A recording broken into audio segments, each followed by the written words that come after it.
যেটা বর্তমান সময়ে বহুল প্রচলিত আমাদের বাজারে মুরগি ড্রেসিং পদ্ধতি। আমরা যখন বাজারে মুরগি কিনতে যাই, জবাইয়ের পরে ওরা মুরগি ড্রেসিং করে দেয়।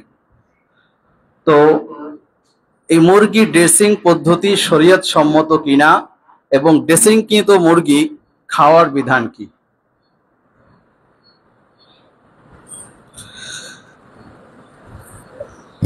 এই বিষয়ে জানার আগে আমরা বাজারে কোন পদ্ধতিতে ড্রেসিং করা হয় এটা আগে জানব।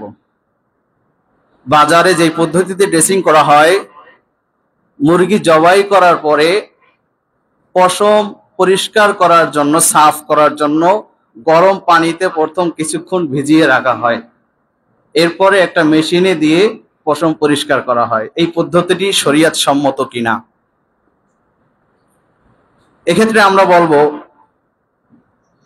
যদি জবাইয়ের পরে মুরগির ভিতরে যেই নাড়িভুড়ি, মলমূত্র যেগুলো রয়েছে, এগুলা বের করার পরে যদি পানিতে ভিজায়, তাহলে সেই ড্রেসিংকৃত পানি মুরগি খাওয়া জায়েজ।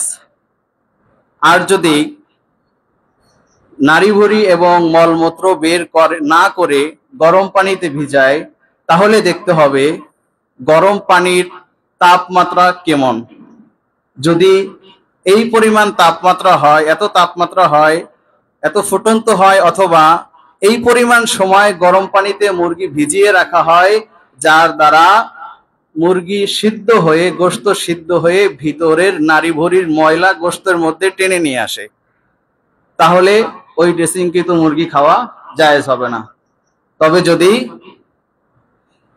পানি এত গরম না হয়, অথবা এই পরিমাণ সময় না রাখে, পানির মধ্যে এই পরিমাণ সময় ভিজায় না রাখে যে মুরগি সিদ্ধ হয়ে, গোশত সিদ্ধ হয়ে ভিতরের নাপাক গোশতের মধ্যে জজব করে টেনে নিয়ে আসে, তাহলে জায়েজ আছে। এই পদ্ধতিও জায়েজ এবং উক্ত পদ্ধতিতে ড্রেসিংকৃত মুরগির গোশত খাওয়াও হালাল।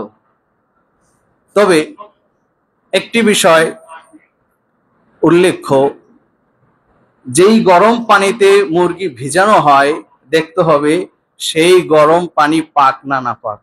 আমাদের বর্তমান বাজারে অধিকাংশ সময় তারা পানি পাল্টায় না, বরং এক পানি দিয়েই সারাদিনের মুরগি গরম পানিতে ভিজায়। তো প্রত্যেকটার সাথেই দমে মাসফু, নাপাক রক্ত লাগা থাকে, এই জন্য পানিটা নাপাক। ড্রেসিং করার পরে অবশ্যই মুরগির গোশতটা ভালোভাবে 3 বার ধুয়ে নিতে হবে।